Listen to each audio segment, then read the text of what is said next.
씬 괴물 상영에 오신 것을 환영합니다. 저는 진행을 맡은 윤선 기자라고 합니다. 반갑습니다. 두 번째 씬을 제가 첫 번째에 이어서 진행을 하고 있는데 무대 세팅이 굉장히 화려해졌습니다. 그래서 오늘 생일 파티라는 컨셉에 맞춰서 저희가 무대며 초대 손님이며 여러 가지 이야기를 맞춰서 준비했으니까요. 분위기까지 잘 즐겨주시는 이벤트가 되면 좋겠고요. 오늘 여러분이 참석하신 CGV의 콘텐츠 큐레이션 서비스 C는 지난 10월에 런칭해서 오늘이 두 번째 시간이고요. 큐레이터인 신스텔러의 관점을 살려서 매달 한 편의 영화를 상영하고 이야기를 나누는 시간입니다. 취향이 맞는 사람들끼리 한 공간에 모여서 이야기를 하는 건 너무 재미있는 일이잖아요. 바로 그 중요한 미션이자 기획을 이 씬을 통해서 매번 선보이고자 하고요. 퇴장 후에 오늘 씬에서만 나눠드릴 수 있는 귀여운 전용 굿즈가 준비되어 있으니까 잊지 말고 꼭 받아가시기를 바라겠습니다. 먼저 오늘의 씬스텔러를 모시고 본격적인 이야기를 나눌 텐데요.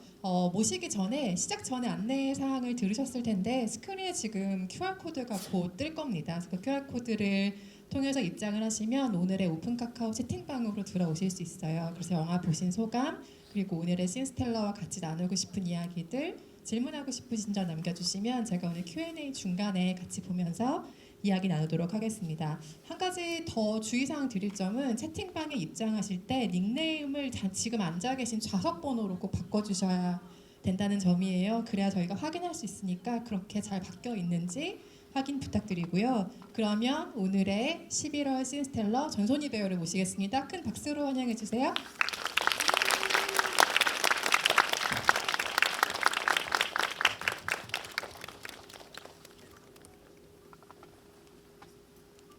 네, 마이크를 켜야 되는데요. 오늘 한번 해주시고, 네, 버튼 해주시고, 네, 굉장히 아름다운 무대, 아름다운 분을 모셨습니다. 당황스럽게 생겼네요. 극장 같지 않은 생각. 아시는 분들은 잘 아시겠지만 전소희 배우가 워낙 녹색의 풍경을 좋아하기도 하고 또 인스타그램 아이디가 서메어 그린이를 사용하고 있잖아요. 맞춤한 무대를 저희가 오늘 감사합니다. 꾸며보았습니다. 너무 예쁘네요. 오늘 씬 함께 하실 관객 여러분께 일단 인사 한 말씀 먼저 부탁드리겠습니다. 안녕하세요. 저는 두 번째 신스텔러가 된 전선이라고 합니다. 이렇게 같이 영화 보고 이야기 나눌 수 있는 자리에 초대를 받아서 되게 영광이고 감사했어요. 이렇게 와주셔서 반갑고 감사합니다. 요즘 어떻게 지내세요? 올해 진짜 촬영으로 바쁜 한 해이기도 했죠. 밝혀주실 수 있는 선에서 요즘의 근황을 간단하게 좀 공유해 볼까요? 옷 다 나와 있어서 다 밝혀도 됩니다. 상반기에는 멜로무비라는 넷플릭스 시리즈를 촬영을 했고요. 지금은 당신이 죽였다라는 또 넷플릭스네요. 그를 드라마를 찍고 있어요. 지금 두 작품의 톤이 굉장히 다르고 제 캐릭터도 굉장히 달라서 아마 내년에 두 작품 다 보시게 될 텐데 그게 좀 그 갭이 좀 즐거움이 되시지 않을까 싶어서 저도 좀 기대가 됩니다. 갭이 있으나 없으나 전소희 배우를 보는 건 늘 너무 즐겁고 반가운 일인데 또 그 낙차를 또 우리가 체험하는 게 또 내년에 즐거운 과제가 되지 않을까 생각하면서 요즘 촬영 일정이 진짜 많으시던데 몸 건강히 끝까지 촬영하시기를 바라겠고요. 오늘의 씬스텔러 전소희 배우가 고른 작품은 고레에라 루카즈 감독의 괴물입니다. 이 영화 이미 좋아하시는 분들도 너무 많으실 테고 전소희 배우의 선택에 역시라고 생각하신 분들도 많으실 텐데요. 제가 알기로는 전소희 배우가 인상 깊은 영화를 딱 보고 나오면 그 보고 나왔던 직후의 분위기를 기억하는 걸로 알고 있어요. 이 영화는 어떻게 기억하고 있어요? 그래서 조금 송구스러운데요. 사실은 제가 이 영화를 보러 극장에 갔을 때 너무 놀랐어요. 근데 그게 영화 때문이 아니라 객석이 너무 많이 찬 거예요. 그 시기쯤에 제가 언제 무슨 영화를 보러 극장에 갔어도 그렇게 사람이 많지 않았거든요. 그래서 뭔가 감독님의 이름을 더 실감하게 됐어요. 그냥 한국 관객들이 고레에다 이로카즈라는 이름을 믿고 이렇게 많이 영화를 보러 오는구나. 내가 외국 해외 영화관, 한국 영화관 보러 갔을 때 이렇게 사람이 많은 걸 보지 못했는데 주말도 아니었을 거예요. 근데 관객들이 너무 많아서 그냥 저도 모르게 본능적으로 순간 너무 부러웠고 아, 저런 존재감과 믿음을 가진 사람이 되고 싶다라는 생각을 했던 것 같아요. 그래서 이렇게 신스텔러라는 좀 특별한 기획으로 만나게 됐잖아요. 그래서 여러분들도 나중에 제 작품을 보시게 되면 아니면 지나가다 극장에서 이름이 걸린 걸 보게 되면 보러 오고 싶은 이름이었으면 좋겠어요. 저도. 그래서 그 고레에다 히로카즈 감독님의 그게 너무 신기해서 나가는데도 사람들이 계속 나가니까 그냥 좋겠다 막 이런 생각을 그게 너무 강하게 남아서 오히려 영화에 대한 기억이 많이 없었던 것 같아요. 그쵸. 이 영화가 지금 개봉한 지 1년이 됐고 그래서 1주년 기념한 재개봉이 지금 이뤄지고 있는 상황인데 우리가 한동안 코로나19라는 엄청난 팬데믹 상황을 겪었잖아요. 그러면서 극장 상황도 많이 달라지고 관객 여러분들의 관람 패턴과 성향이라고 해야 될까요? 그런 것들도 많이 변화한 시대라고 생각을 했는데 오랜만에 기분 좋은 아트버스트를 우리가 극장에서 만난 셈인 거죠. 그래서 괴물이 개봉했을 때 보내주셨던 성원과 극장이 아직 어떤 공간성을 가지고 있는지 확인했던 기쁨이 저에게도 굉장히 크게 남아있는 작품이고요. 다시 이 영화를 한번 보셨을 것 같은데 이번에 신스텔러 기획을 위해서 다시 본 이 영화는 어떤 느낌이었어요? 영화가 왜 시간이 지나면 감흥이 조금 달라지기도 하잖아요. 저는 그 감상이 매번 너무나 확 달라지는 류의 사람이에요. 그래서 정말 정말 좋았던 영화는 다시 보기가 좀 꺼려져요. 무섭고 왜냐면 그런 식으로 다시 꺼내보고 너무 실망했던 기억이 진짜 많거든요. 저는. 근데 솔직히 말씀드리자면 저는 괴물을 처음 보고 지금 괴물을 사랑하시는 관객분들의 그런 열화와 같은 성원만큼 괴물을 그렇게 사랑하진 않았던 것 같아요. 왜냐면 제 마음이 너무 찝찝했고 그게 좋은 감상일 수도 있는 거죠. 근데 막 너무너무 좋아 이런 마음은 아니었던 것 같고 되게 생각이 많아지면서 뭔가 무거워지고 모르겠기도 하고 조금 찜찜한 기분으로 돌아갔던 것 같아요. 근데 이 행사를 맡게 되기 전에 한 2달 전쯤인가 친구랑 집에 있다가 괴물을 안 봤다는 거예요. 그래서 내가 나 한번 다시 보고 싶긴 했는데 그럼 너를 핑계로 같이 볼까 하고 집에서 이제 유료 구매를 해서 다운로드를 받아서 봤어요. 근데 너무 좋은 거예요. 왜 그 사이에 나에게 무슨 변화가 있었을까 싶기도 하고 그리고 사실 어떻게 보면 이 형식이 되게 쉽다고도 말할 수 있는 단순한 형식이기도 하지만 저는 처음 괴물을 봤을 때 이 형식이 되게 반갑다고 느껴질 정도로 뭐랄까 되게 어린 내가 생각했던 영화적인 어떤 형식이기도 했던 것 같아요. 근데 아예 예상을 못하고 보다 보니까 너무 깜짝 놀라서 뭔가 잘 따라가는데 제자리로 방향을 빨리 잡지 못했던 것 같기도 해요. 그래서 오히려 알고 보니까 너무 많은 게 보이고 그것들이 너무 다 좋아서 더 깊게 이해할 수 있고 내가 해석할 여지도 되게 많고 내 생각을 새로 정리할 기회를 많이 만들어주는 영화여서 그 부분이 그냥 정말 좋은 영화였어요. 그래서 추천을 하고 싶었고 네. 추천사에는 관점에 대한 이야기를 적어주셨던 걸로 기억을 하고 그 문장들 끝에는 내가 이래서 영화라는 매체를 좋아했었지 내가 이래서 영화와 사랑에 빠졌지라는 감흥으로 끝났던 추천사를 봤는데 그 관점에 대한 이야기를 조금 더 자세히 들려주실 수 있는지 궁금해요. 왜냐하면 그 추천사를 보고 나서 이게 뭔가 영화를 향한 사랑의 시작과 연관이 좀 있는 추천사 같다라는 인상을 받았거든요. 어, 제가 인생 영화가 뭐냐 이런 질문을 받았을 때는 답을 잘 못해요. 왜냐하면 하나만 꼽는 게 싫어요. 저는 그래서 가장 좋아하는 음식, 가장 좋아하는 여행지 이런 거 안 좋아해요. 그냥 이러면 꼭 물어보고 싶죠. 누군가 채팅방에 올려주시길 바랍니다. 아무튼 그래서 까먹었어요. 미안해요. 네, 가장을 싫어한다. 가장 뭐 인생 영화 이런 거 추천이 좀 어렵다. 네네. 네. 그런데 저한테 되게 강렬하게 남아있는 영화 중에 하나 가자강이 아니에요. 한 개가 아닌데 여러 영화 중에 저한테 되게 강렬한 영화적 체험을 줬던 영화가 미드나잇 인 파리였어요. 근데 그게 다른 사람들이 그 영화를 좋아하는 이유가 어떤 건지 뭐 정확히 알 수는 없지만 저는 그 영화가 아름다워서라든지 음악이 너무 좋아서 재미있어서 좋아하는 게 아니라 그냥 제가 그런 류의 사람이에요. 꼭 지나간 걸 미화시키고 그리워하고 이상화하는. 근데 그런 사람이 있다는 것처럼 느껴지는 거예요. 왜냐면 그 남자 주인공은 과거인 그 여자 주인공의 세대를 부러워하지만 이 여자는 또 그보다 더 과거를 부러워하잖아요. 그러니까 무조건 황금 시대는 내가 이미 갈 수 없는데 저만큼 떠나가 버린 시간인 거구나. 나만 이런 기분을 느끼는 게 아니구나라는 생각이 들어서 그 영화를 보고 되게 위로를 받았던 기억이 나요. 근데 누가 만약에 이걸 말로 너만 그런 게 아니야. 사람들이 다 지나간 세대를 그리워하고 뭔가 이미 인생이 끝난 사람들의 삶을 궁금해하고 다 그런 거야라고 했을 때 내가 이만큼 인정할 수 있었을까? 그러니까 그 영화라는 것의 힘이 이 영화가 전달하려는 메시지가 뭔지 모르고 그냥 막 그 세계에 빠져서 막 이렇게 같이 살다가 이제 우리 문 닫았어 집에 가 하고 내가 다시 이렇게 현실에 돌아오면 그 현실이 이제는 들어가기 전이랑은 다르게 보이는 거죠.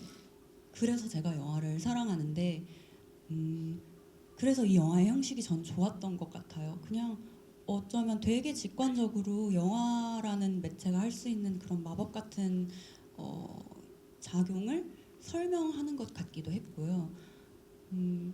저는 첫 번째, 그러니까 굳이 쉽게 나누자면 이렇게 둘, 셋으로 말할 수 있잖아요. 근데 첫 번째, 그러니까 시작 부분을 봤을 때 이 영화의 장르 자체를 오해했던 것 같거든요. 약간 이상한 거가 나올 것 같은 분위기가 되게 있었던 것 같아요. 음산하기도 하고 뭔가 수상쩍고 그 돼지에 내가 너무 크게 다가오기도 하고 그래서 이게 뭔가 관점을 바꾸면서 관점만 달라지는 게 아니라 아 역시 그렇지 내가 살아가는 세상이 똑같아도 내 관점이 달라지면 못 봤던 것들이 보이기도 하고 이미 봤던 것들을 다른 모양으로 보게 되기도 하고 그런 일이었지를 다시 좀 체감하게 만들었던 영화였어요. 그래서 저는 괴물을 추천한다면 그런 이야기를 꼭 하고 싶었던 것 같아요. 말씀하신 대로 서로 다른 관점을 쭉 따라가면서 보게 영화가 구조화되어 있고 그렇기 때문에 같은 사건을 어떤 인물의 시선을 통해 보느냐에 따라서 전혀 다른 사건의 국면을 우리가 계속해서 체험하게 되기도 하죠. 그 가운데 우리는 계속 괴물 찾기에 몰두하게 되는 면이 있죠. 괴물은 그래서 누군데? 이 사람이 아니면 이 사람인가? 이 사람도 아니라면 또 누군가라는 괴물 찾기 여정 끝에 무언가 그 질문이 중요한 게 아니었다라는 깨달음으로 가기까지의 여정을 쭉 겪게 되는데요. 여러 인물의 시선이 등장을 하는데 누구의 시선에 가장 이입을 한 것 같아요? 또 그거와는 별개로 이입한 것과 별개의 마음이 가는 사람이 있잖아요. 그 두 캐릭터가 궁금한데요. 왠지 괴물이라서 질문을 이렇게 두 개로 나누신 것 같기도 한데 예리한데요. 세 개로 나눌까 하다가 두 개로 겨우 나눴습니다. 네. 아무래도 저는 사우리한테 이입을 가장 많이 했던 것 같아요. 어쨌든 첫 번째 안내자이기도 했고 사실 이 영화에 나오는 모든 인물이 선인도 악인도 아니라고 생각하는데 뭔가 사오리가 하는 고민과 행동, 실수 같은 것들이 그나마 가장 제가 이해하기 쉬웠던 것들이었어요. 그래서 그런지 가장 이입을 한 캐릭터는 그랬던 것 같고 너무 이상하고 저는 좀 이상한 거에 끌리는 부분이 있는 것 같아요. 그래서 너무 소름 끼치고 이상한데 궁금한 한 인물이 교장 선생님인 분들이 많지 않을까 싶어요. 저는 그 교장 선생님 배우분이 너무 즐거웠을 것 같았어요. 그냥 뭔가 제가 요즘의 저의 화두이고 고민인데요. 인물이 입체적이라 함은 단면적이지 않다라는 거잖아요.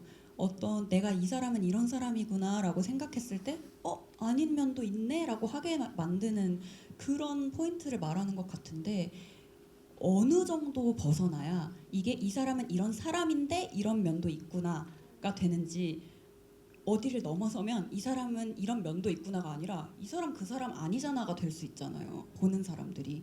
그래서 이거를 조절하는 게 되게 어렵다고 생각하는데 요즘 고민을 하면서 저 너무 어려운 얘기 하나요? 뭔가 이게 경청하고 배우자 계신 것 같은데요. 어떻게 할 수는 없는 문제기도 하다라는 생각도 들었어요. 근데 어쨌든 이 영화는 이야기와 연출 모두가 이 교장 선생님을 모르겠고 수상하게 그리고 의심하게 만들었다가 그리고는 이 사람한테 우리와 같은 류의 생각을 하는 부분도 있어를 보여주잖아요. 그러니까 뭔가 사람이 비밀을 가지고 있으면 너무 힘들고 무섭잖아요. 언제 들킬지 모르고 들키면 안 된다는 공포에 사로잡히고 근데 뭔가 이 영화에 나오는 배우들은 들켜도 되는 비밀을 하나씩 준 것 같았어요. 시나리오가. 그래서 때가 되면 내가 너의 비밀을 관객들한테 설명해 줄게. 그러니까 그때까지 잘 숨기는 놀이를 하는 것처럼 그래서 배우들이 너무 즐거운 연기였을 것 같다는 생각을 한 적이 있어요. 약간 여담이긴 한데 그 교장 선생님을 연기한 배우는 다나카 유코라는 배우예요. 근데 이 배우의 연기를 보신 분도 있고 이 영화를 통해서 처음 인상적으로 각인이 되신 분들도 계실 텐데 제가 어릴 때 미야자키 하야오의 원령공주라는 애니메이션을 정말 너무 좋아하고 지금도 진짜 좋아하는데 거기에 에보시라는 굉장한 여전사가 등장을 해요. 여기 나오는 교장 선생님이 바로 그 에보시의 목소리를 연기한 맞아. 배우인데요. 괴물 보고 나서 이 기사를 보고 진짜 네. 깜짝 놀랐어요. 유튜브에 그 젊은 시절에 그 목소리를 녹음하는 그 스튜디오 부스의 영상이 있거든요. 그걸 한번 꼭 찾아보시길 바랍니다. 저는 나이 들어서 이렇게 서늘한 눈매를 가진 배우의 얼굴이 너무 좋더라고요. 이게 영국으로 가면 샬롯 램플린 같은 배우가 이제 있는 건데 항상 눈이 너무 전 동글해서 어떻게 하면 저렇게 서늘한 눈을 가질 수 있을까 늘 부러워하는 얼굴의 느낌인데 이 느낌이 또 이 영화에 가져다 놓으니까 너무 새로운 인상이 있었어요. 그런데 아마도 전소녀 배우가 조금 더 나이 들고 어떤 세월의 풍파를 조금 맞은 이후에 얼굴에서는 조금 서늘함이 묻어나오지 않을까라는 기대를 해봤어요. 제발 그랬으면 좋겠어요. 물 떠놓고 빌고 싶어요. 오늘부터 근데- 제가 물 떠놓고 생각날 때마다 너무 기도를 그랬으면 해드릴게요. 좋겠어요. 저도 그 배우가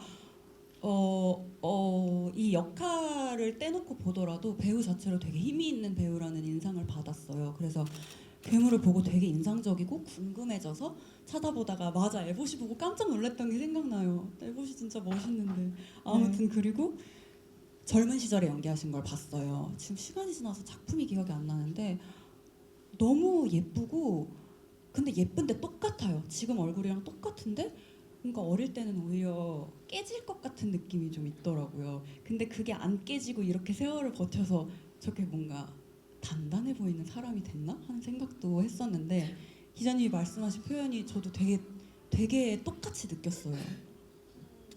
여기에는 뭐 방금 우리가 언급한 다나카 요코도 있고 또 그리고 너무나 걸출한 성인 배우들이 많죠. 혹자는 여기 에이타가 언제 나왔어? 뭐 이런 식의 발견을 뒤늦게 하시기도 하는 호리 선생님의 에이타도 있을 뿐더러 그리고 사오리를 연기하는 너무나 지금 일본의 가장 1순위로 꼽아야만 하는 그 최전선에 서 있는 배우인 안도 사쿠라가 또 등장하기도 하는데 뭐니 해도 이 영화를 기억하게 하는 건 이 두 아이들의 얼굴인 것 같아요. 근데 저는 고레다로 카즈 감독의 영화를 볼 때 아이들의 인상이 너무 깊게 박히는 경험을 늘 해요. 근데 그게 왜일까? 단순히 애들이 예쁘게 생겨서 그런 건 아닌 것 같은데 물론 너무 아름답게 생기긴 했죠. 그래서 그 점을 파고 들어가 보면 고레다로 카즈 영화의 아이들 항상 너무 빨리 철이 든다. 알지 않아야 될 것들 너무 빨리 알게 된다라는 데서 오늘 좀 애틋함 같은 게 있는 것 같아요. 그래서 너무 빨리 철들어버린 눈 같은 걸 보는 감흥이 이 영화에도 드는데 고르다이로카즈 영화의 아이들을 보면 어떤 기분이 드세요? 이 영화를 포함해서 감상을 좀 듣고 싶은데요. 비슷해요. 저는 질문을 하게 되는 것 같아요. 어른이라는 게 뭐였더라? 이런 생각을 하게 되는 것 같아요. 어른과 아이를 구분짓는 게 뭐였더라? 그리고 내가 본 어른들보다 더 어른 같은 아이들을 보는 것 같아요. 이 감독님의 영화에서는. 마지막 장면에 대한 이야기를 하지 않을 수 없는 영화이기도 합니다. 마지막 장면에 대한 해석이 굉장히 다양하게 등장을 했고 지금까지도 이어지고 있는 굉장히 인상적인 결말인데요. 마지막 장면에 대한 생각은 어떠세요? 이거 크게 나누면 누군가는 환상, 그러니까 정말 슬프게도 아이들이 세상을 떠난 이후의 장면으로 바라보시는 분들도 많으신 것 같고 아니면 아니다, 비가 그친 뒤에 이 아이들에게 닥친 어떤 현실이다라고 해석하는 시선이 크게 두 가지가 있는 것 같은데 어느 쪽이세요? 제가 너무나 다행히도 방금 문 앞에서 배급하신 선생님께 들었는데 감독님께서 해피가 맞다고 현실이 맞다고 하셨다고 하더라고요. 근데 저는 그 답변까지는 못 들었었어요. 저는 현실이라고 받아들이지 못했어요. 왜냐하면 제가 기자님이 하시는 라디오도 그렇고 FM 영화음악도 그렇고 제가 영화에 대한 이야기를 하는 팟캐스트를 이제 그냥 시간 날 때 몰아서 듣거나 하는데 괴물 이 행사를 준비하면서 혹시 괴물을 한 게 있나 하면서 검색해서 찾아보고 이 책도 당연히 다 읽었고 이렇게 했는데 그 과정에서 새로 얻게 된 정보 중에 하나가 그 류이치 사카모토 선생님께서 만드신 음악 중에 엔딩에 깔리는 아쿠아라는 음악이 언제 만들어졌고 이 음악이 그의 인생에서 어떤 의미를 품고 있는지 이런 거에 대한 나름의 해석을 얘기해 주신 분이 계셨어요. 근데 이제 뭐 말하자면 그런 거래요. 뭔가 나의 원형, 나의 뭔가 껍데기를 다 벗겨낸 나의 본질 같은 그런 걸 의미하는 되게 꾸밈 없고 정말 단순한 어떤 기교나 화려함이 없는 되게 단순하게 만든 그냥 그 자기 그 자체 같은 곡이라고. 근데 그래서 그분은 이 영화를 보고 이 음악을 들으면서 이 아이들과도 이 아이들을 잘 보내주는 느낌이 들었고 류이치 사카모토가 가셨다는 거를 뭔가 자기 안에서 애도의 시간이나 인정을 잘 하지 못했는데 이 엔딩 장면으로 인해서 인정하고 잘 받아들이게 됐다고 하시더라고요. 그래서 이거를 환상으로 해석하셨다는 거예요.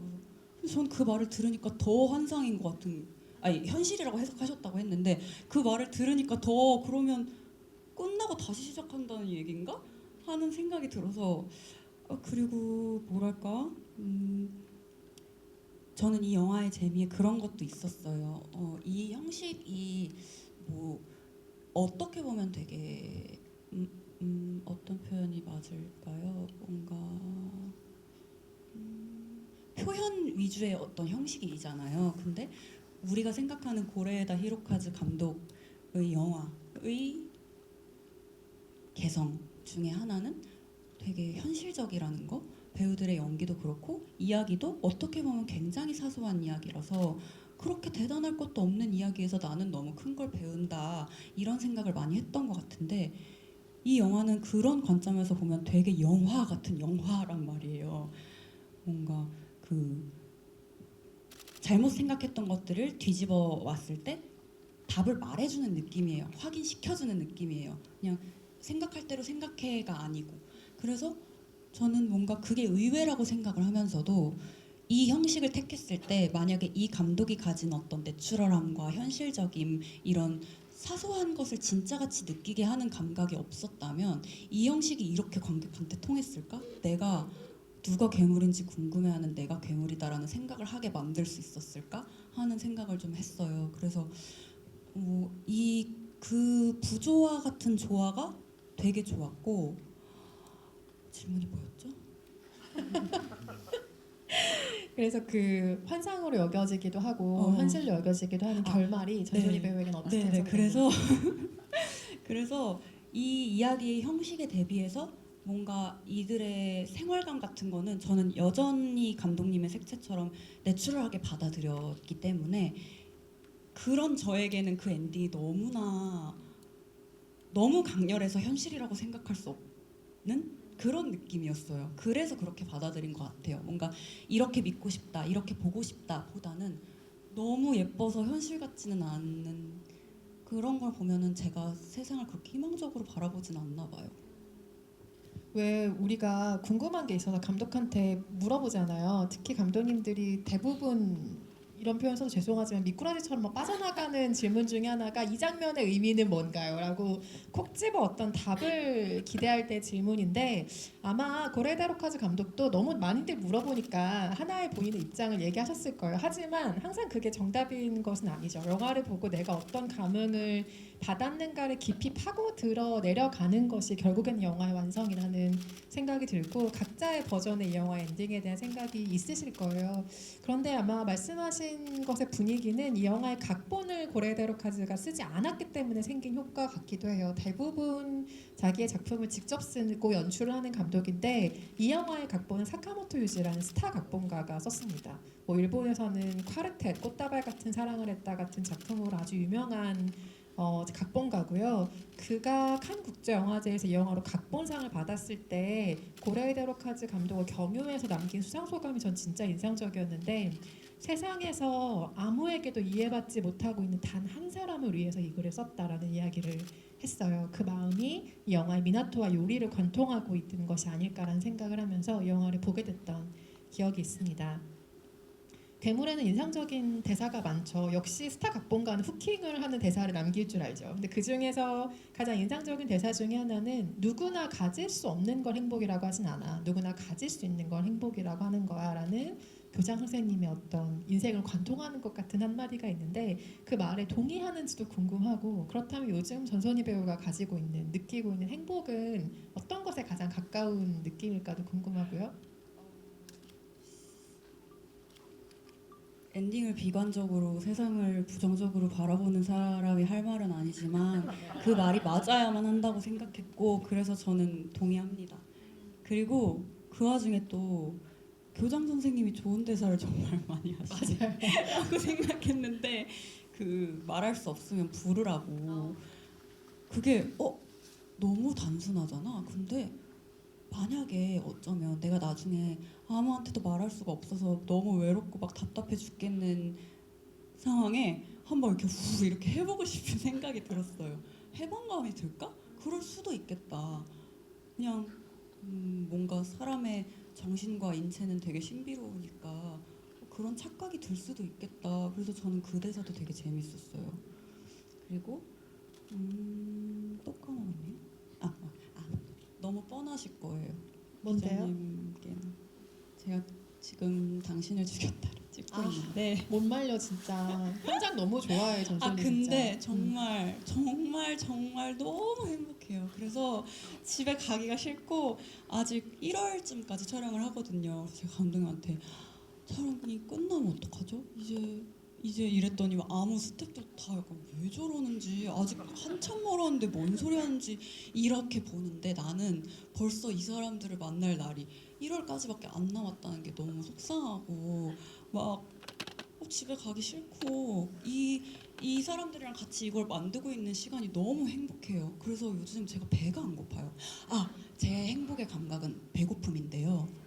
제가 여행을 가면 배가 잘 안 고파요. 그런다고 안 먹는다는 건 아니에요. 맛있는 거는 먹어야 되는데 그게 막 야식을 못 참는 것처럼 막 너무 배고 너무 막 뭐 먹지 않고는 죽을 것 같아 막 이런 느낌이 안 들어요. 그게 왜 그런가 했거든요. 왜 내가 여행 가면 끼니를 안 챙기고도 잘 돌아다니고 언제든 먹어도 막 과식하지 않고 왜 그렇지? 하니까 막 굶주린 기분이 안 들어요. 그래서 생각해봤는데 저는 마음의 허기가 몸의 허기로 되게 잘 연결되는 사람인 것 같아요.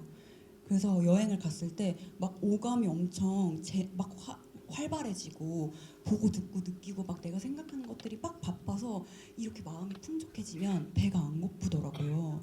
근데 제가 요즘 배가 안 고파요.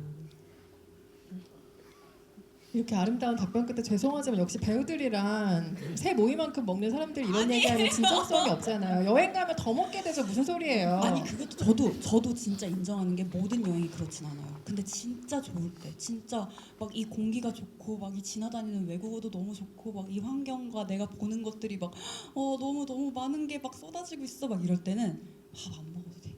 이렇게 돼. 아니에요. 저는 이 의견은 너무 반대고요. 여행 가면 3끼 드시던 분이 6끼 드시는 게 여행입니다. 그런데 미식을 그렇다는 게 뺀 아니라요. 마음의 허기요. 저는 괜찮다고 생각하고요. 물론 이건 농담이고 소니 배우처럼 저는 현장을 좋아하는 배우를 사실 별로 못 봤어요. 그러니까 뭐 촬영을 하고 있는 배우들을 만나서 안부 겸 이렇게 인사를 물어보거나 뭐 어떤 일 때문에 만나서 얘기를 주고받아야 될 경우에도 누구도 손희 배우처럼 막 눈을 막 반짝반짝하면서 요즘 현장 가는 게 너무 재밌고 너무 즐겁고 저 요즘에 너무 좋아요라고 진심으로 얘기한 배우를 제가 본 기억이 없어요. 그래서 늘 제가 손희 씨에게도 사석에서 물어보는 게 현장이 그렇게 좋아?라고 하는 물어보는 건데 얼마나 그 에너지와 생기가 도는지를 현장 얘기할 때 항상 느끼거든요. 그래서 정말 너무 사랑하는구나 현장을. 그리고 연기를 하고 그 안에 속해 있는 무언가의 그 소속감이 이 배우에게 정말 중요하구나라는 생각을 늘 하고는 합니다.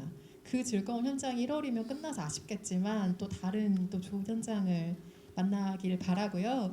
채팅방에도 많은 질문들을 올려주셨는데 뭐 첫 장면과 마지막 장면에 대한 이야기, 교장 선생님에 대한 이야기 이런 것들이 올라왔었는데 아마 답변하신 걸로 가름이 될 것 같고요.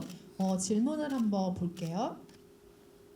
인상적인 장면들을 역시나 물어봐 주신 분들이 많은데 이분은 아이열인가요? 아이열 06번에 앉으신 분이 영화 볼 때 인상적인 장면이 많았는데 자꾸 요리의 신발이 눈에 밟히셨다고 얘기를 해주시면서 배우님은 이렇게 사소하게 어떤 장면이 인상적으로 남아있는지 궁금해요라는 질문을 주셨습니다. 저는 그리고 1회차 그 극장에서 괴물을 봤을 때 너무 열받았던 게 옷을 왜 저렇게 잘 입혔지?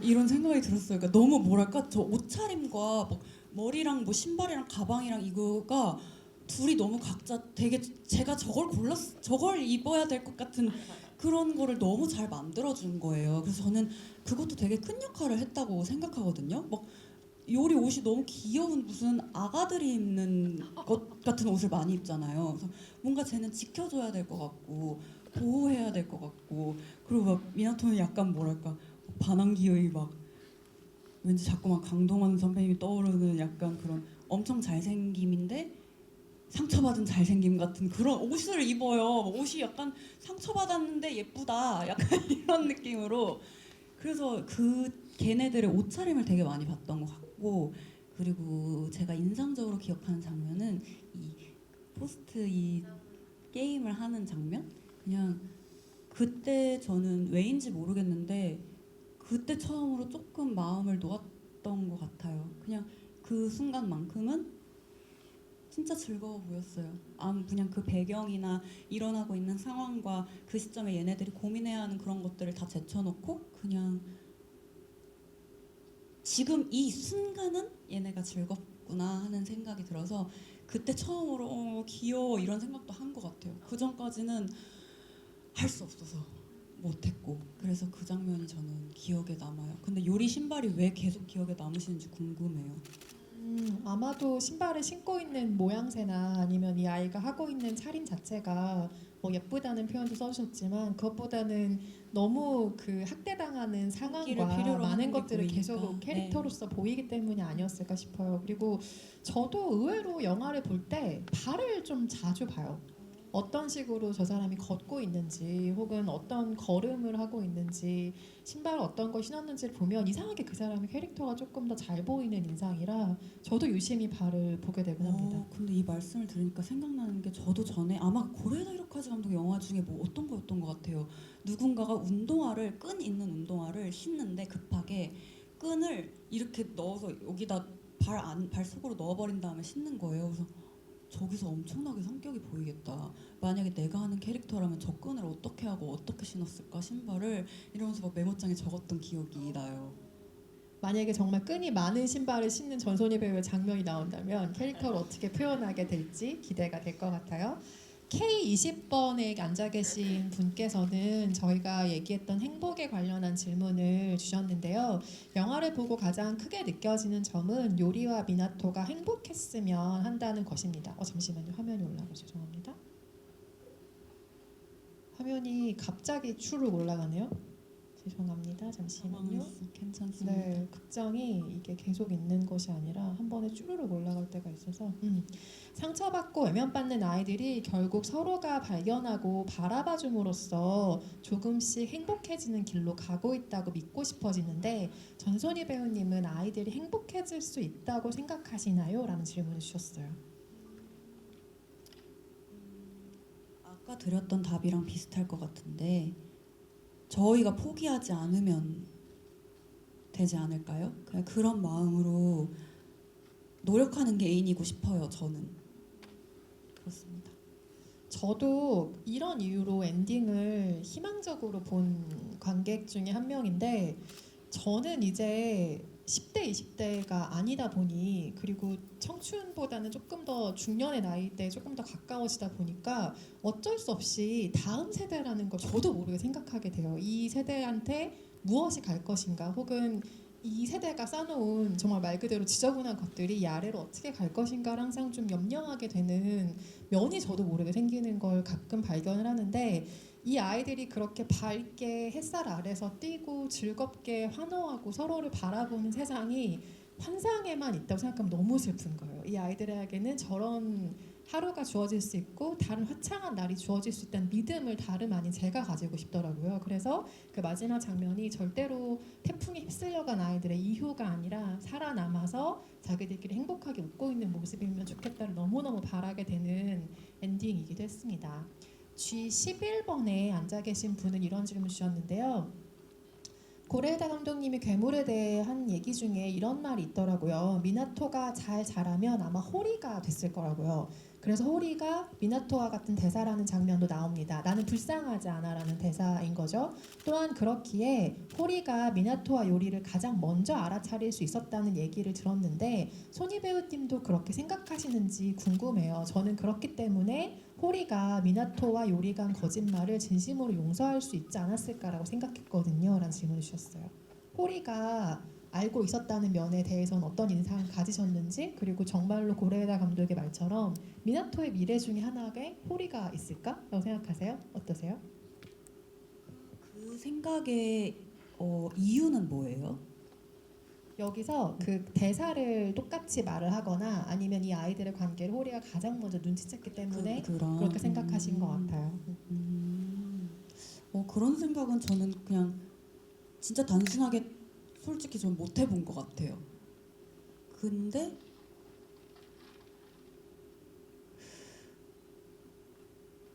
뭐랄까 저는 이 영화 보고 우리들이라는 영화도 생각이 났거든요. 그러니까 이 아이들의 세계에 일어나는 일들을 해결하기 위해서 어른이 개입하는 건 진짜 어려운 문제다. 그 어른이 얼마나 좋은 뜻을 가지고 있건 좋은 마음을 가지고 있건 이 어린이들의 세상에는 너무나 다른 규칙과 소통 방법이 있어서 그 안에 섞이기가 너무 어려워서 그래서 더 이 어린이들의 문제는 더 어려운 것 같다는 생각을 했어요. 그래서 저는 호리 선생님이 그거를 알아챘다고 했을 때 그게 뭔가 이 사람이 좋은 선생님이라고 말해주고 싶은가 보다. 그냥 그렇게 받아들였던 것 같아요. 그 미나토가 자라서 호리가 된다는 생각은 못 해봤어요. 근데 그 호리의 그 개인적인 면들, 뭐 오탈자를 찾아서 막 하는 것들이나 그런 부분들을 보면 오히려 요리와 미나토의 이야기를 잠깐 가려놓고 그 외부 사람들 한 명 한 명의 면면을 보면 이 감독님이 각본가가 또 얼마나 일본의 사회적인 문제에 관심이 많은지가 또 와닿았던 것 같아요. 다른 나머지 인물들도 아이들만큼이나 뭔가 이해받지 못하는 부분들이 다 있으니까. 정말 깊이 있는 해석을 지금 채팅방에 남겨주시는 분들도 많이 계셔서 제가 지금 보면서 깜짝깜짝 놀라고 있기도 하고요. 역시 정말 저는 운이 좋아서 이 직업을 하고 있구나라는 생각을 하고 있고 D열 7번에 계신 분께서 이런 질문 주셨어요. 이 영화를 보고 시선에 대한 생각이 정말 많이 들었습니다. 어떻게 보느냐에 따라 사실을 왜곡시키기도 하죠. 전소니 배우님은 많은 사람들에게 알려져 있는 직업을 택한 만큼 다양한 시선을 받는 경험이 많을 것 같은데 영화를 보시고 자신의 상황과 연관시켜서 관점, 시선에 대한 어떤 생각이 드셨는지도 궁금합니다. 라는 질문을 주셨습니다. 저는 저를 빗대어 보지는 않았던 것 같은데요. 괴물을 봤을 때는 단순히 그 관점에서 끝나지 않고 그 관점에 따라오는 가치 판단이 얼마나 무서운지를 실감한 것 같아요. 그러니까 내가 영화를 보면서도 항상 매 작품마다 이 연출이 이 영화 속 세상의 어느 면을 나한테 보여주고 있는지, 어떤 선택을 하고 있는지를 의식하면서 보지 않잖아요. 그냥 나도 모르게 그 영화에 설득돼서 이 연출자가 보여주고 싶어하는 세상을 보는 거죠. 그래서 가끔 생각하면 무서워요. 이게 정말 한 끗 차이라서 모든 일의 면죄부가 될 수도 있는 말이잖아요. 그냥 각도를 달리하면 다른 게 보인다라는 말이 어떤 악의도 선의로 포장할 수 있고 반대도 될 수 있고, 그래서 너무 무서운 말이라고 생각한 것 같아요. 그냥 그리고 나도 모르게 내가 이 괴물이 말하는 사람이 누군지를 찾고 있다는 거에 내 스스로한테 엄청 진절머리가 나기도 했고, 아 너무 한심하다는 생각이 들었고, 그래서 그런 가르침을 마음으로 느끼게 하는 영화를 만든다는 게 대단하다는 생각도 했고, 그러면서 어쩌면 좀 슬펐어요. 그냥 한 사람을 온전히 이해한다는 게 가능하다는 생각이 안 들었던 것 같아요. 이 영화를 보고서는. 왜냐면 너무 많은 시야가 갑자기 와닿으니까 그냥 누구든지 이 사람이 100명이 보면 100명으로 해석될 수 있겠구나 하는 게 와닿고, 근데 이제 거기에 대해서 부정적인 결론을 내린 만큼, 그러니까 나도 누군가가 나를 이렇게 읽어냈음에 너무 상처받지 말고 어떻게 읽혀야 하는지를 너무 가늠하지 말자는 생각을 했어요. 얘기를 들으면서 많은 생각이 스치는데 정말 많은 시선과 이야기들로부터 자유로울 수 없는 직업이라는 점이 사람을 어느 순간엔 자유롭게도 하고 어느 순간에는 올가매기도 하는데 부디 좋은 쪽으로만 그것이 발휘되면 좋겠다는 생각이 들고요. A11번에 계신 분께서 괴물 OST는 말씀하신 것처럼 사카모토 류이치의 작품으로 너무너무 좋아하면서 들었는데요. 손희 배우님은 괴물과 같은 영화를 보면 나중에 OST를 따로 찾아보면서 그 영화의 장면들을 다시 회상하고 추억하시는지 궁금합니다. 아니면 영화 음악은 그냥 영화로만 남기는지요? 라는 질문 주셨네요.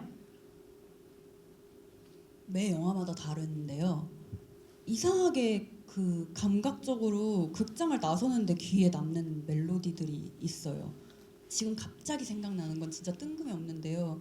겨울이라서 그런지 전 겨울 극장을 나설 때 윤희에게 OST가 너무 생각나요. 그거를 되게 많이 들었었고, 그냥 이거 뭐 그런 거죠. 그냥 좋아하는 영화 왜 좋아하냐, 좋아하는 음악 왜 좋아하냐처럼 또 듣고 싶게 하면 듣고 아니면 뭐 모르겠고, 뭐 그런 편입니다. 저는.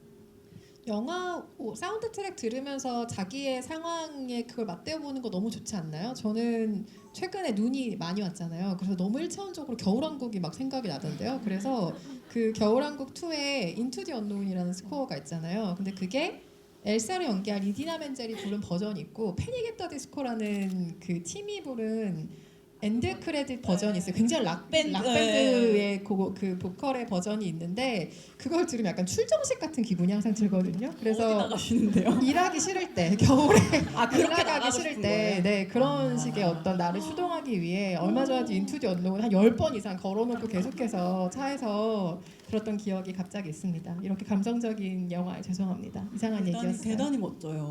그런 식으로 음악을 쓸 수 있다니 생각도 못 해봤네. 영화를 볼 일이 너무 많고 직업적으로 그 영화 음악이 뇌리에 남는 일이 많은 직업이다 보니까 어떤 상황에 그 스코어를 연결시키는 재미 같은 것들도 또 있더라고요. 좋은 것 같아요. 네, 그래서 오늘 아쿠아라는 음악이 또 이 영화에서 굉장히 중요하게 쓰이는 만큼 여러분의 일상에서 그 음악이 또 어떤 식으로 퍼져서 의미를 발생시킬지도 궁금한 지점인 것 같고요.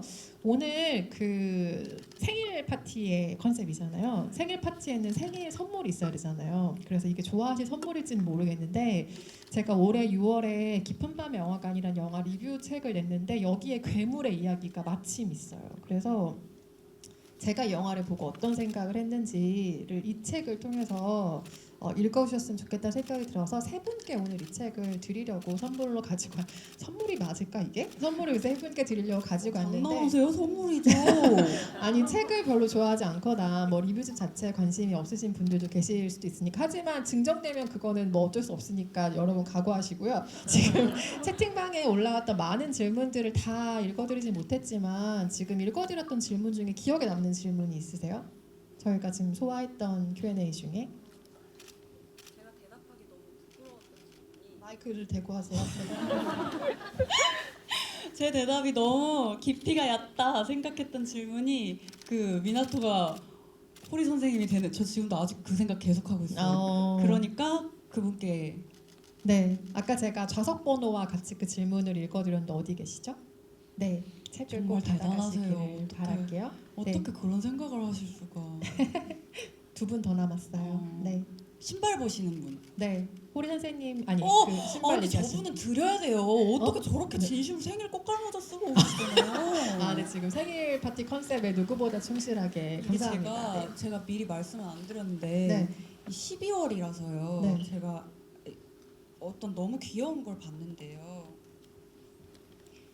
이게 너무 귀엽지 진짜 않나요? 귀엽다. 그래서 제가 네. 12월과 크리스마스 인사를 그냥 이렇게 적어서 있는 수량만 다 샀어요. 그랬더니 12개인가 11개인가 뭐 그런데 이걸 나중에 드리려고 했는데 꽃갈모자 쓴 분께는 드리고 싶어요. 생일 오늘- 저렇게 하고 오셨는데 선물을 받으셔야 될 것 같아요. 나 이래서 꽃갈모자 오늘 쓰고 왔다. 나 오늘 생일 컨셉에 정말 충실하게 하고 왔다라는 분들 충실했다. 계세요? 아, 네. 다음 주 뭐라고 쓰신 거예요? 다들 주목 오늘 생일. 아, 정말 오늘 생일이세요? 아니 괴물이 생일. 죄송합니다. 맞다. 오늘 생일 파티지. 제가 또 이렇게 잠깐 또 왜 이입을 있고 못해요? 이렇게 세계관을 또 파괴하고 혼자서 죄송해요. 그래서 선희 배우가 준비한 선물도 네. 고루고루 나눠드리 어떻게 나눠드려야 될지 고민 조금 해볼게요. 그래서 그래서 양말 일단 선생님과 겉갈모자 쓰신 관객분께 하나 드리고 또 하나 마지막으로 꼽아주신다면요? 기자님께서 저는 그러면 마지막에 OST 질문하신 분께 제가 인투 디 언노운을 떠올리게 해주신 어디에 계시죠? 네, 맨 앞에 계신 관객분께 3권의 책을 드리고요.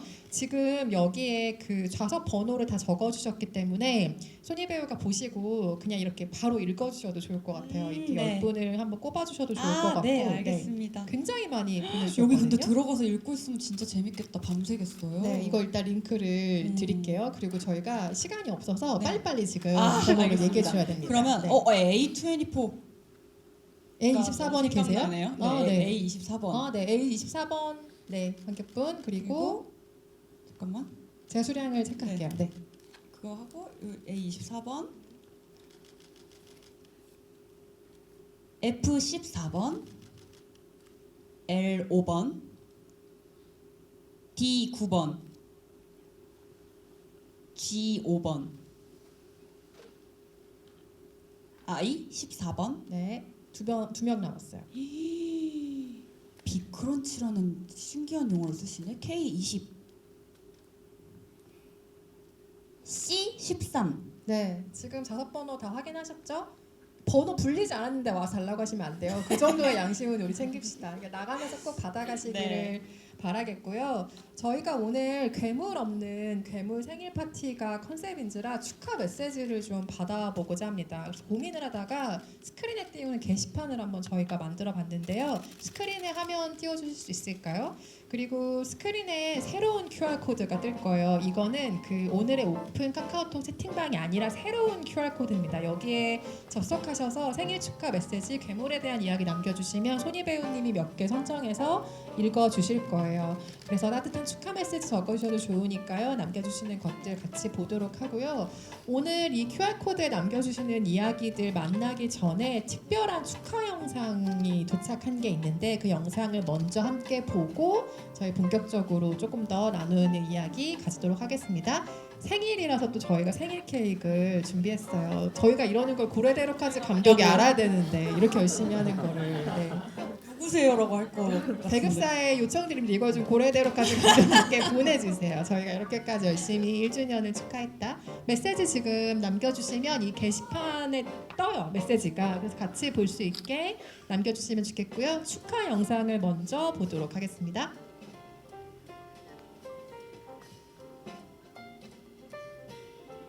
여러분 アニハセヨ。映画怪物で星川よりを演じました柊木ひなたです。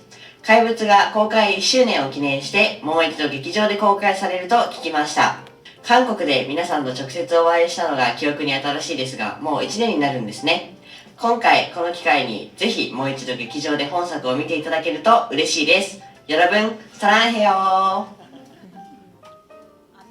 안녕하세요. 저는黒川 소야입니다. 映画怪物が公開1周年とお聞きしました。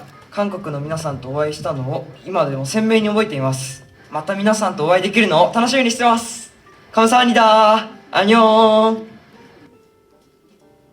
남의 집 애들은 왜 이렇게 빨리 클까요? 맞아요. 진짜 남의 군대 생활이랑 남의 육아는 진짜 빨리 시간이 흐른다더니 지금 메시지 다들 올려주고 계신데요. 괴물의 생일 자체를 축하하는 메시지도 올라오고 있고 손희 배우가 좀 읽어주시겠어요? 메시지도 올려주시는 분들. 괴물아 너 만나고 내 인생이 360도 달라졌다. 너 어떻게 없으면 달라졌을까? 못 산다.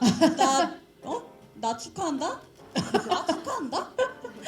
네, 그럼 길게 보내주신 분들도 많으세요. 한번 몇 개 더 읽어주시겠어요? 우리 애들 많이 컸네. 축하해 얘들아. 너 없으면 못 산다. 나 축하한다. 너 없으면 못 산다 나 이거구나. 아, 뭐가 괴물을 많이 만나면- 지금 올라가고 있어서 10번 봐도 좋은 괴물. 미나토야 요리야 앞으로는 빗속에서 뛰어다니지 말고 햇빛 속에서 따뜻하게 지내거라. 그렇게 어른이 되는 요리와 미나토라고 써주신 분도 계신데 그렇게 아버지가 된다라는 고레다 히로카즈 감독의 영화 제목이 또 생각나네요. 올해 1월 1일에 첫 일정으로 괴물을 봤었는데 내 1년 어디 갔지 하시는 분이 계세요. 그 1월 1년은 보다니 여러분에게만 특별해. 사라진 것이 아닙니다. 우리 맞습니다. 모두가 공평하게 없어진 것이기 때문에 네. 괴물을 오늘 처음 봤지만 눈물을 흘리면서 봤습니다. 겨울이 되면 다시 생각날 영화 같네요. 우리 씬 준비해주신 분들께서 되게 뿌듯하실 것 같아요. 네, 이게 이거 없었으면 못 맞아요. 보셨을 관객분이. 그렇기도 하고 이 패들렛에 뭐 남겨주실까 뭐 이런 고민들을 준비하면서 저희가 했는데 이렇게 많이 가득 남겨주시는 걸 보고 네 이거 되게 재밌네요. 스크린에 바로 이렇게 띄워서 같이 볼 수 있는 거. 전선이와 함께해서 더 행복한 괴물 1주년이었다. 이렇게 정신없는 가운데 그런 건 또 잘 캐치가 되죠. 네. 한 개밖에 없걸랑요. 세상을 더 넓게 바라볼 수 있게 해줘서 고맙다는 의견도 굉장히 마음이 찡해지네요. 인생에서 가장 많이 본 영화 7번 이 영화를 보신 분이 계세요. 근데 이전에는 그렇게까지 영화를 반복해서 본 경험이 없으신 분인가 봐요. 7번 이 영화를 보신 분도 오늘 와 계신 것 같고. 근데 요리와 미나토 배우가 아직도 사랑해요 이걸 기억하는 게 정말 장하네요. 근데 저 친구들한테도 진짜 특별한 시간이었겠죠. 그렇죠, 그렇죠. 또 가장 유년 시절에 또 어떤 부분을 기억하게 하는 매체라는 점에서 영화가 또 인상적인 것 같긴 해요. 자기의 그 어린 시절의 어떤 맞아요. 아직 정제되지 않은 무언가를 스크린에 남기는 거는 누구에게나 주어지는 행운은 아니니까요. 진짜 특별한 것 같아요. 네, 또 몇 개 더 읽어주시죠.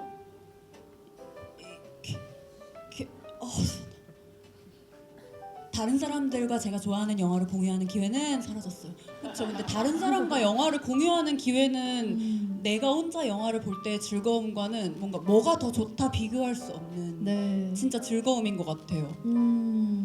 부산 야외극장에서 비 맞으면서 이 영화를 봤는데 그때 우비를 쓰고 아쿠아를 들며 극장을 나섰던 나 그 기억으로 지금을 살아라고 남겨주신 분들 계시고요.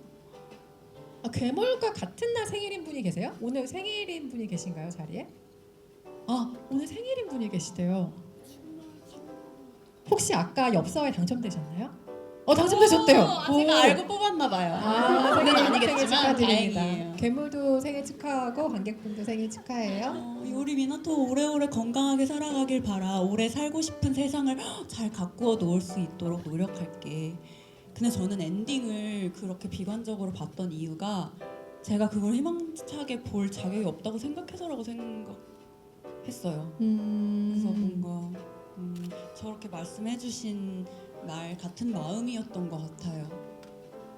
그냥 나중에 10년 뒤에 이 영화를 본다면 비가 그치고 행복해졌구나라고 볼 수 있었으면 좋겠다. 네, 반드시 그렇게 그것만 보이게 되실 거예요.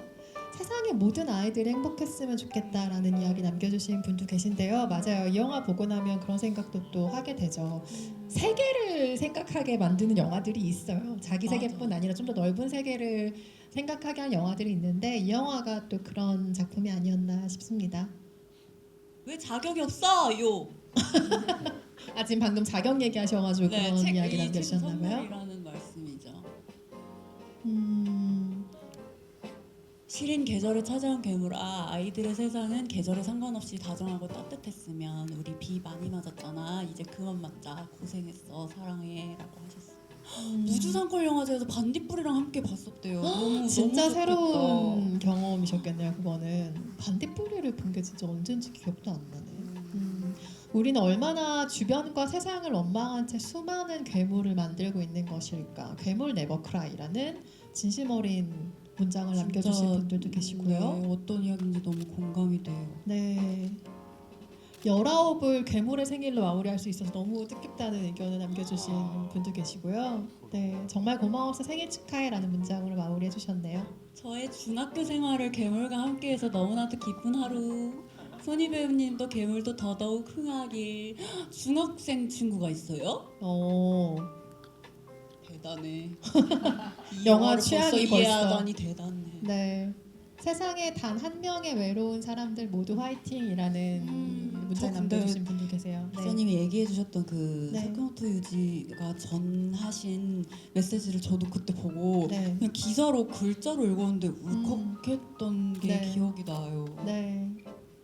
모든 아이들이 폭력을 당하지 않고 행복한 어린 시절을 보냈으면 좋겠다라는 글 남겨주신 분들도 계신데요. 맞아요.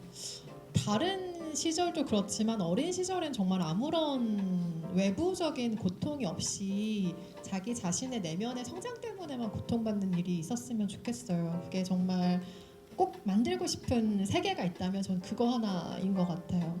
괴물 50살까지 챙겨주겠어란 다짐을 하신 분도 계신데 어디 한번 지켜보겠습니다. 50살까지 어떻게 챙겨주시는지. 네, 생일 축하 많이 남겨주셔서 너무 감사합니다. 12번 본 분도 계시고 지금 네, 영화를 다양하게 많이 보신 분들이 남겨주고 계신데요. 어떻게 영화를 12번을 보시죠? 아 정말 멋있네요. 세상에는 두 가지 사람이 있다. 괴물 본 사람, 괴물 볼 사람. 너무 많이 봤어요. 저.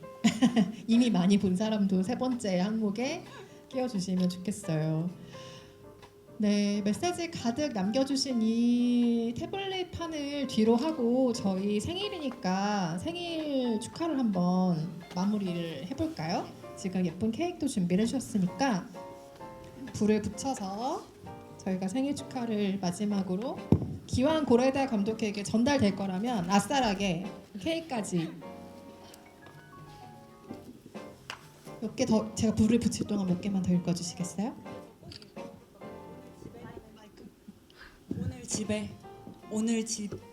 오늘 집에 가는 길에 다 같이 아쿠아 듣기. 왜 그런 거 해본 적 있으세요? 친구랑 지금 재생해서 우리 따로 있는데 영화 같이 보자 이런 거 해보신 적 없으세요? 그쵸? 집에 갈 때 다 같이 똑같은 노래 들으면 아직 같이 있는 것 같은 이상한 그런 감성벌레 같은 기분을 느낄 수 있을 거예요. 여러분 거의 다 끝났어요. 그런데 저희 이거 해야 끝나거든요. 생일 축하 노래 다 같이 불러야 이 행사 끝납니다, 여러분. 조금 부끄러우시더라도 다 같이 생일 축하 노래를 부르면서 자리를 마무리하고 괴물의 한 살 생일을 축하하는 시간 가져보도록 하겠습니다. 초는 전소니 배우가 나중에 불어주실 거예요, 대신. 노래 한번 부끄럽지만 오늘 실제로 생일인 관객분도 계시니까 한번 불러볼까요? 시작. 합니다. 축하합니다.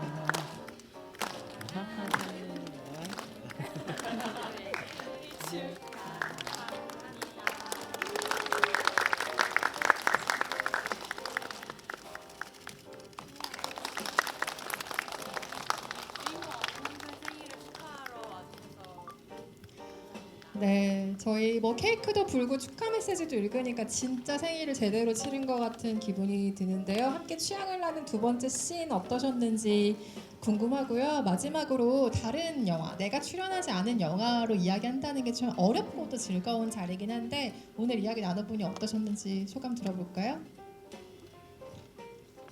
감독님 정말 부럽네요. 제가 극장 가서 영화 볼 때도 부러웠는데 이렇게 알지도 못한 멀리서 생일 파티도 해주고 진짜 부럽네요. 저는 이렇게 영화 이야기를 하는 거를 진짜 좋아하거든요. 그래서 이 책도 너무 재밌게 읽었고 그냥 내가 영화를 보고 느낀 것과 다른 것을 느끼는 다른 사람의 삶과 다른 사람의 시각을 보는 거가 거기까지가 또 영화의 즐거움인 것 같아요. 그래서 사실은 이런 GV나 영화에 대한 이야기를 나누는 자리를 너무 좋아하는데 괴물을 잘못 골랐나는 생각을 하긴 했어요. 왜냐하면 제가 이런 영화에 대한 이야기를 하는 자리에서 내가 어떤 말을 해야 하는지에 대해서 어려움을 느낀 적이 없었거든요. 그냥 뭐 내가 생각하는 대로 말하면 되지 했는데 이건 정말 이 영화만큼 내 생각도 막 되게 많이 오늘은 이랬다가 내일은 저랬다가 하고 뭐라는 거야. 아무튼 이렇게 막 바뀌기도 하고 그렇게 생각하지 않았나? 뭔가 지나간 나의 생각조차도 갑자기 못 믿었기도 하고 그래서 굉장히 떨렸습니다. 근데 이렇게 못 보신 관객분이 계셨고 이렇게 괴물을 만나볼 수 있었다는 것도 저희한테 되게 의미 있는 일인 것 같고 이렇게 제가 자꾸 놀리긴 했지만 정말로 이 영화는 얼마나 행복하겠어요. 이렇게 관객들이랑 같이 한 살을 축하할 수 있다는 게. 그래서 저도 이런 자리에서 이렇게 이야기하는 기회를 가질 수 있어서 감사했습니다. 네, 신스텔라 전소희 배우께 큰 박수 부탁드립니다. 네. 취향을 공유하는 이벤트인 씬은 저도 다른 관객과의 대화랑은 다르게 조금 더 오붓하게 느껴지고 즐거운 이벤트처럼 느껴져서 오늘 역시 즐거웠고요. 오늘 씬은 여기서 마무리하고 다음 달에 저희가 준비 중인 12월 씬도 많이 기대해 주시길 바라겠고요. 마지막으로 관객 여러분과 기념사진 찍고 저희 마무리할 텐데 오늘 촬영한 사진은 오픈 채팅방에 올려드리도록 하겠습니다. 세팅할 동안 잠시만 기다려 주시고요. 오늘 감사합니다.